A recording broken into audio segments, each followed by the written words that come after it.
Hi everyone, welcome to CUTV News. I'm Jim Masters. Today I have the great honor and pleasure of speaking with award-winning author and founder of Black Rose Press, Roxanne Bland. Roxanne is the author of The Breva of Astereth and The Underground, which received a finalists award in the 2017 Reader's Favorite International Book Competition. Her newest book is titled Invasion, which took the silver in the book awards sponsored by Literary Titan.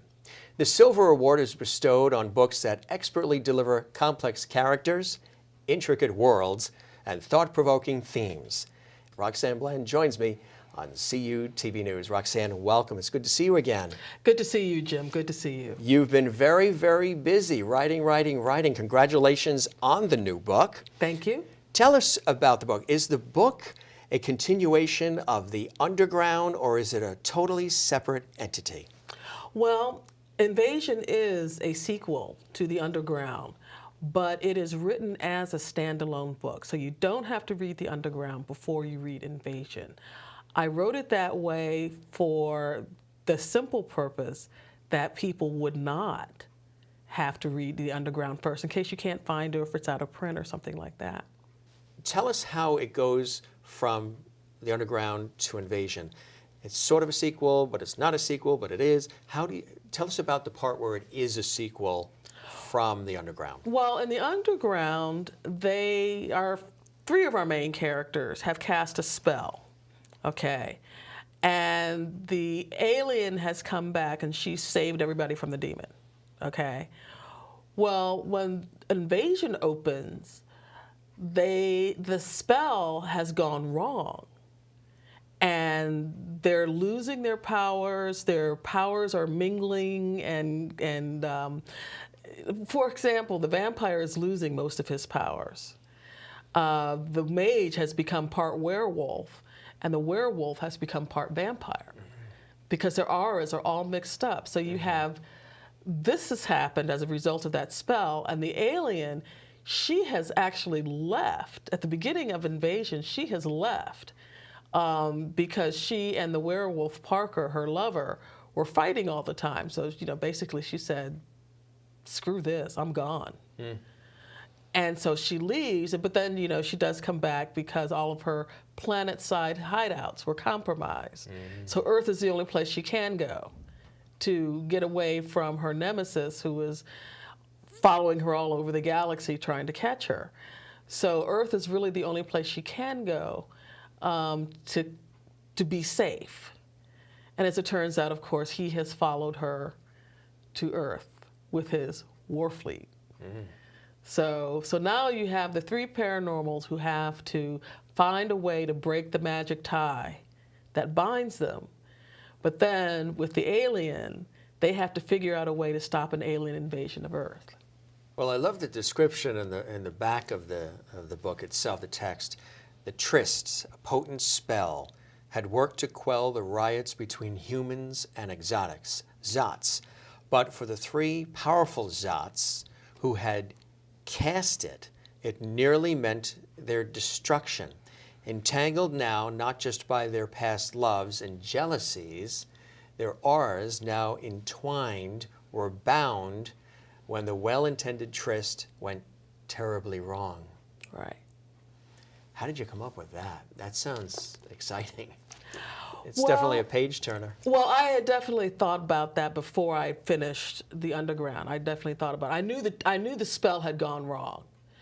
And so it was just a question of how wrong. And it turns out it was terribly wrong, because they are finding themselves, for example, the mage, if she doesn't learn how to control her werewolf, she's going to be a berserker. And she's going to be a berserker mage. And the only thing you can do with a berserker is kill her. But if she's a berserker mage, then she has magical powers. How do you deal with that? So yeah, the stakes get kind of high with their auras being mixed up and what they are, what they have become. Let's put it that way. It's really what they have become because of their auras being mixed up. So is there a message in this book? Is there something you're trying to say, something you're trying to leave people with? You hope that they pick up, not just find the book entertaining and a great read and riveting and all of that, but thought-provoking as well? Is there something a message underlying? Well, I think if there's anything, and it's kind of buried in there, I have to say, but if there's anything in there, I think it's about forgiveness. When you are hurt, when someone does you a terrible wrong that devastates you to your very core, do you forgive them? Can you forgive them? And I think that is one of the themes that runs through the story, especially on the part of one of the characters. You know, forgiveness. Can you forgive me? Do you forgive me? And the question is, can they? Can you? And I think that, you know, for one of the characters, you know, the answer is yes. For the other character, it's very ambiguous. It's very ambiguous. I did that deliberately. Whether or not forgiveness is forthcoming is something he has to think about. Did you feel that there was a need for a book like this at this particular time in our culture and our society? Forgiveness? Were you hoping to teach a lesson, give a hint to society, or did this just happen on its own and you weren't thinking about doing that, but that's what resulted? I think I wasn't thinking about that, but that's what resulted. Because the timing is perfect. I rarely have messages that I'm thinking about when I write my books. And it's usually not until after I have finished them and started editing and maybe made a couple of passes at editing, full edits, that I realize, oh, there is a message with this book. And it is X, Y, and Z. So no, I can't say that, you know, I went into it with anything in mind, but it came out that way. And forgiveness is, you're right, forgiveness is something that we need to take seriously. We need to think seriously about. Where do the characters come from? Do they come from elements of your own life or elements of people that you know in your life? The characters are all me. They're all you. They're all me. They're all facets of my personality. Elements of my personality. I'm all of them. I think people have personalities that are like facets of a diamond. You know, there are certain parts of me, there's a certain part of me, a mask, if you will, that I show when I'm in this group of people. And there's another mask I have when I'm in this group of people.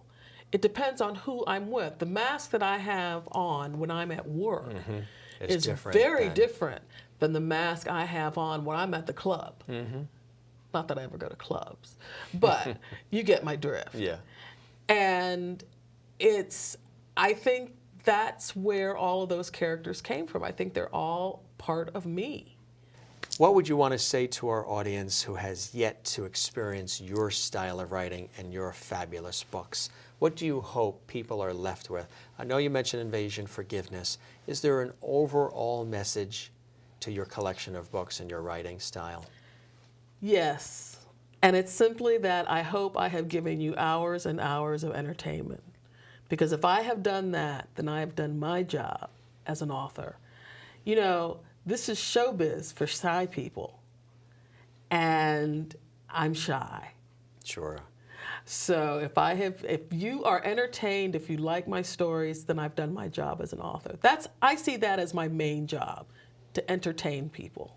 Exactly. And you're doing that beautifully. Thank you. Roxanne Bland, thank you so much for joining us at CUTV Thank News you. once again. It's always a pleasure. And looking forward to the continuation of your collection and your series, and wish you best of luck always. Thank you. Thank you. You're a true joy and a true blessing to many. Thank you. Thanks for joining us. Now, Roxanne Bland's books are to be found at Amazon.com. Check it out. Look at all those great reviews. And if you'd like to learn more about author Roxanne Bland, visit her website, roxannebland.rocks. Also, she does have her publishing company as well, Black Rose Press. And you can find out more about the publishing company at blackrosepress.com. We hope you enjoyed this episode of CUTV News. For everybody here, I'm Jim Masters. Thank you for joining us.